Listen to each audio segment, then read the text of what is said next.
안녕하세요. 오늘도 함께 묵상하기 위해 나온 여러분을 예수님의 이름으로 사랑하며 축복합니다. 날이 좀 시원해지나 했더니 장마로 또 꿉꿉하면서 더워지는 것 같습니다. 물 많이 드시고 또 안전하시길 바라면서 오늘 묵상도 제가 기도로 시작하겠습니다. 사랑하는 하나님, 오늘 우리가 함께 묵상을 시작합니다. 우리가 함께 말씀을 묵상할 때 무더운 여름날 우리의 건강을 지켜주시고, 말씀을 들을 때 나의 힘이 아니라 성령님의 조명과 지혜로 말씀을 잘 깨달을 수 있도록 도와주세요. 삶으로 살아낼 때도 성령님 주신 힘으로 살아낼 수 있도록 붙잡아 주세요. 감사하신 예수님 이름으로 기도드렸습니다. 아멘. 오늘은 사람을 향하신 주님이라는 제목으로 시편 8편 말씀 함께 묵상하겠습니다. 저희가 3번 말씀을 듣죠. 3번역 쉬운 성경 메시지 순으로 말씀 듣겠습니다. 제일 먼저 3번역입니다. 주 우리 하나님, 주님의 이름이 온 땅에서 어찌 그리 위엄이 넘치는지요. 저 하늘 높이까지 주님의 위엄 가득합니다. 어린이와 젖먹이들까지도 그 입술로 주님의 위엄을 찬양합니다. 주님께서는 원수와 복수하는 무리를 꺾으시고 주님께 맞서는 자들을 막아낼 든든한 요새를 세우셨습니다. 주님께서 손수 만드신 저 큰 하늘과 주님께서 친히 달아놓으신 저 달과 별들을 내가 봅니다.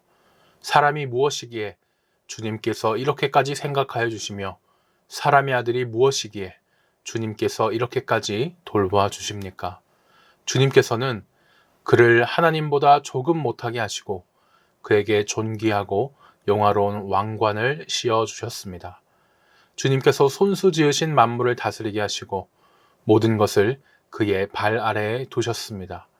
크고 작은 온갖 집짐승과 들짐승까지도, 하늘을 나는 새들과 바다에서 놀고 있는 물고기와 물길 따라 움직이는 모든 것을 사람이 다스리게 하셨습니다. 주 우리의 하나님, 주님의 이름이 온 땅에서 어찌 그리 위엄이 넘치는지요. 아멘. 다음으로 쉬운 성경입니다.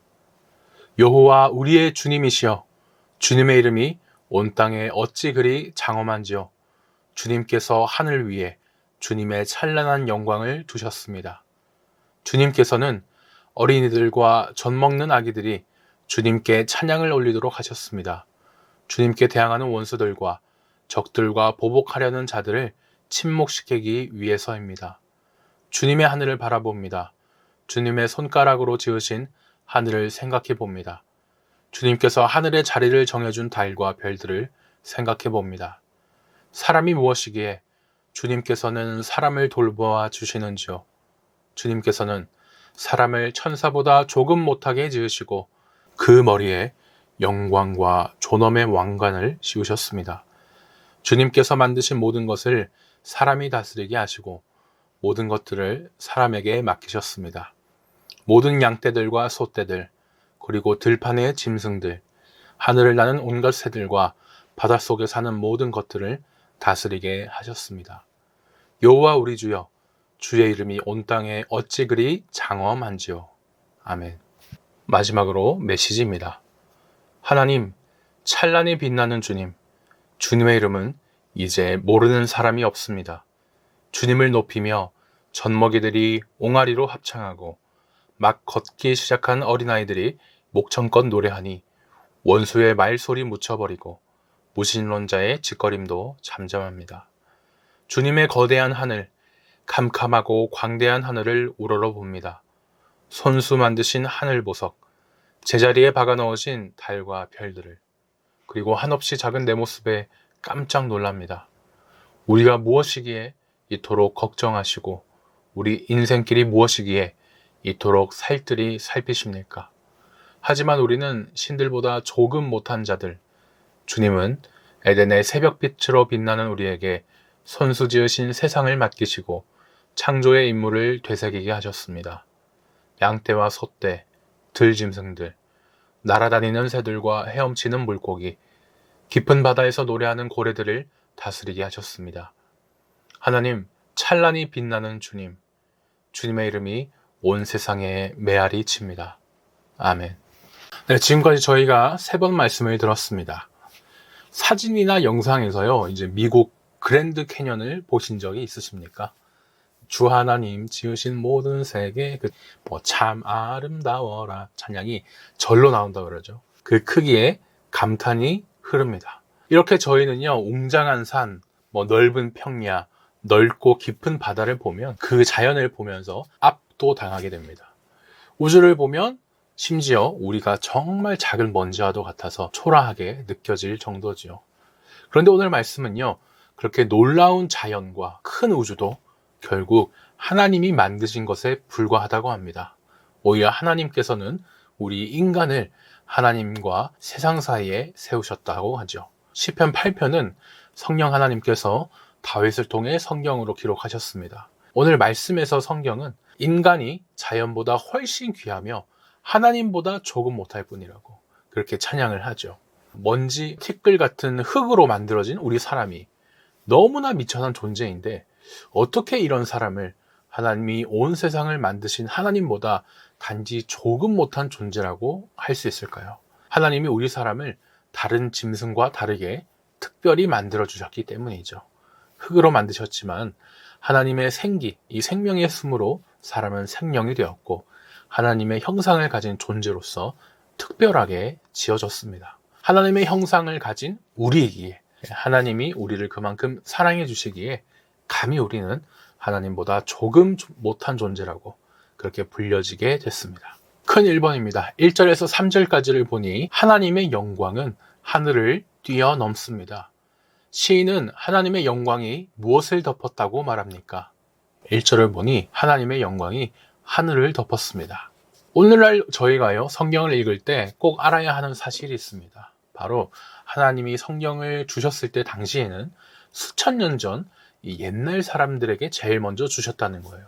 정말 옛날 사람들의 말과 문화를 통해서 그 속에서 성경을 말씀으로 주셨습니다. 그렇기 때문에요, 이 수천 년 후에 사는 우리는 성경을 지금 우리 시대의 이 생각으로 읽으면 안 됩니다. 당시 사람들의 문화와 생각, 상황을 고려하면서 당시에 하나님이 주신 의미가 무엇일까? 이것을 생각을 해야겠죠. 오늘 시편 말씀도 그렇습니다. 고대인에게 하늘은요, 지금 우리가 보는 것과 같지 않습니다. 고대인들이 어떻게 대기권, 우주 이런 것들을 생각하겠습니까? 하나님은 당시 사람들 수준에 맞춰서 오늘 말씀도 주셨거든요. 당시 사람들에게 하늘은 해와 달, 별과 같은 신이 사는 곳이었습니다. 그러니까 해와 달, 별을 숭배하면서 그 우상들이 사는 하늘까지도 함께 숭배를 한 거죠. 그런데 다윗은 오늘 말씀에서 그 관점을 완전히 뒤엎습니다. 하나님의 영광이 하늘을 덮었다라고 당당하게 외치면서 이제 찬양을 한 거죠. 우리말로는 덮었다라고 나오지만 원어를 보면 주님이 주님의 영광을 하늘 위에 두셨다라고 합니다. 그 전에는 어찌 그리 아름다운지요라고 고백도 했는데 아름답다라는 말도 오직 가장 높은 왕에게만 쓰는 특별한 단어였어요. 즉 다윗은요, 이방인들에게 당신들은 하늘을 벌벌 떨며 섬기지만 그 하늘은 섬길 대상이 아닙니다. 그 하늘도 사실은 하나님이 다 만드신 거예요. 하나님만이 참된 왕이자 유일한 신이시며 우리 하나님의 위엄은 저 높은 하늘보다도 훨씬 더 높고 위대합니다 라고 엄청난 선언을 하고 있는 거죠. 이 세상과 전혀 반대되는 선언으로 이렇게 하나님을 찬양을 한 것입니다. 이 모습을 보면서 우리 또한 하나님의 자녀로서 세상과 다르게 바라봐야 할 것은 무엇일까 생각해 보면 좋겠습니다. 2번입니다. 하나님은 대적들을 잠잠하게 하기 위해 누구의 입을 통해 권능을 세우십니까? 2절을 보니 어린아이들과 젖먹이들의 입을 통해 권능을 세우십니다. 신이 자신의 뜻을 사람에게 전할 때는 어떤 사람을 통해 줄까요? 옛날 고대 사회에는 왕이나 제사장처럼 높은 자리에 있고 힘이 센 사람만 신의 대리자가 될 수 있다고 믿었습니다.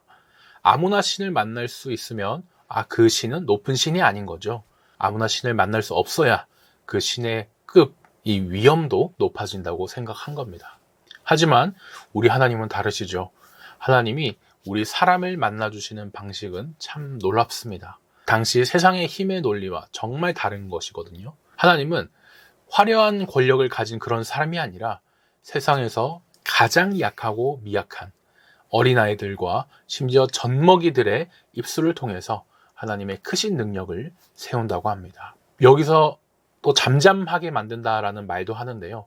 이 말은 우리말로 생각하면 뭐 떠드는 아이들 조용히 해 뭐 이런 것 같지만 원어를 보면 하던 일을 쉬면서 모든 활동을 멈추게 한다라는 뜻이 있습니다.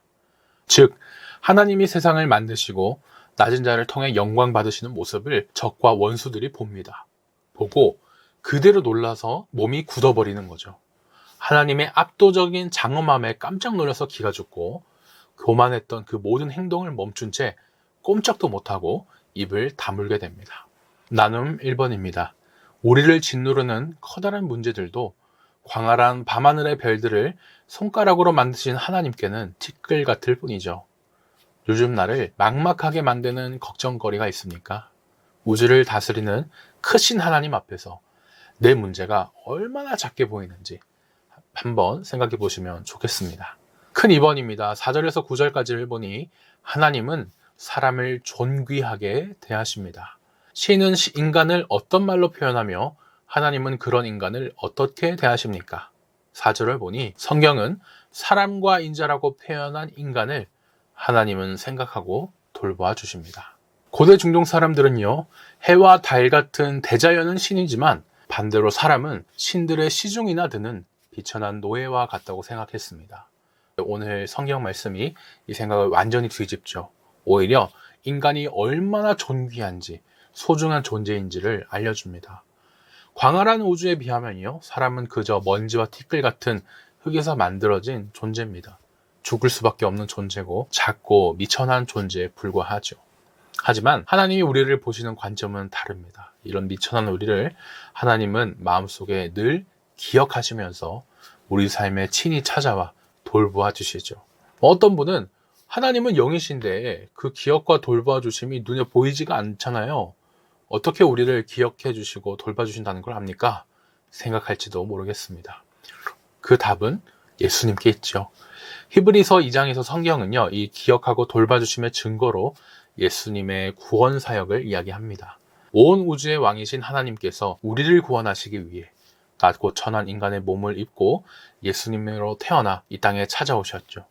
그렇게 십자가 고난을 나 대신 받으심으로써 우리에게 하나님 자녀라는 최고의 그 영광과 존귀의 관을 씌워주셨습니다. 어느 창조물에게도 주시지 않은 특별한 기억과 돌보심, 그 사랑의 극치가 바로 예수님이십니다. 2번입니다. 하나님이 사람을 높이신 지위와 그에게 맡기신 것은 무엇입니까? 5절에서 8절까지를 보니 하나님보다 조금 못하게 하시고 영화와 존귀로 관을 씌우셨다. 또 주의 손으로 만드신 만물을 다스리게 하셨다라고 합니다. 오늘 저희가 말씀을 들으면서요, 계속 세상이 생각하는 상식과 하나님이 하시는 일이 참 다르구나라는 것을 느낍니다.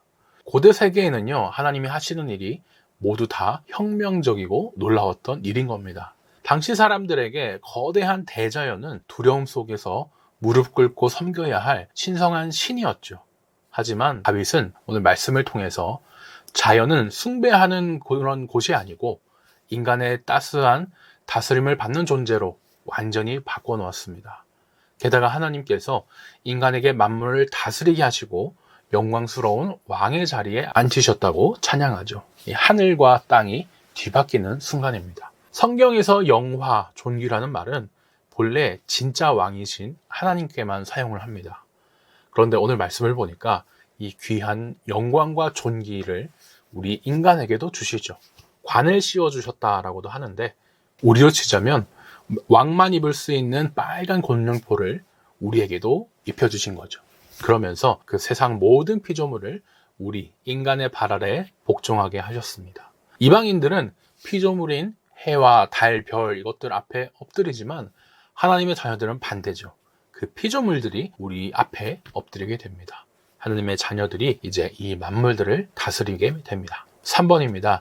오늘 말씀의 처음과 마지막을 장식하는 공통된 고백은 무엇입니까? 1절과 9절을 보니 여호와 우리 주여 주의 이름이 온 땅에 어찌 그리 아름다운지요 라는 말이 처음과 끝에 2번이나 반복이 됩니다. 온 세상에 하나님의 영광이 가득하고 이것이 얼마나 찬란하고 아름다운지요 이렇게 강력하게 강조한 거죠. 그런데 처음과 마지막 찬양 문장이 같게 2번이나 반복됐어도 자세히 보면 그 이유가 다릅니다.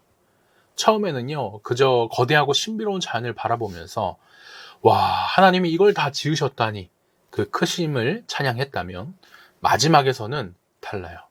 아, 그렇게 크고 위대하신 하나님이 나같이, 우리같이 작은 인간을 왕처럼 귀하게 여기시고 세상을 맡겨주셨다니 엄청난 은혜를 깨닫고 감격하면서 더 큰 감정으로 찬양을 하는 거죠.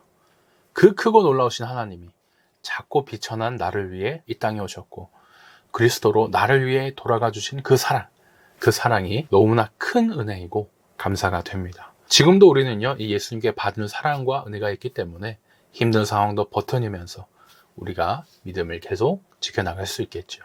나눔 3번입니다. 우리가 머무는 곳을 선하게 가꿀 때 하나님의 이름이 높아지죠. 하나님이 나에게 맡겨주신 작은 세상, 가정, 일터, 공동체, 많은 곳이 있을 텐데요. 그곳은 어디입니까? 그곳에서 하나님의 사랑과 공평함을 드러내기 위해서 내가 무슨 일을 할 수 있을까 생각해 보시면 좋겠습니다. 마지막 기도 제목 나누겠습니다. 나의 삶에 있어서는 광활한 세상에서 먼지 같은 나를 기억하고 돌봐주시니 감사합니다. 그 은혜 오늘도 찬양합니다 라고 기도해 주시고, 우리 교회에 있어서는 우리 교회가 우리에게 맡겨주신 세상과 사회 속에서 하나님의 아름다움을 나타내게 해주세요 라고 기도하시면 좋겠습니다. 오늘 묵상은 여기까지입니다. 이번 한 주간도 은혜 가운데 잘 지내시다가 저희는 주일날 뵙겠습니다.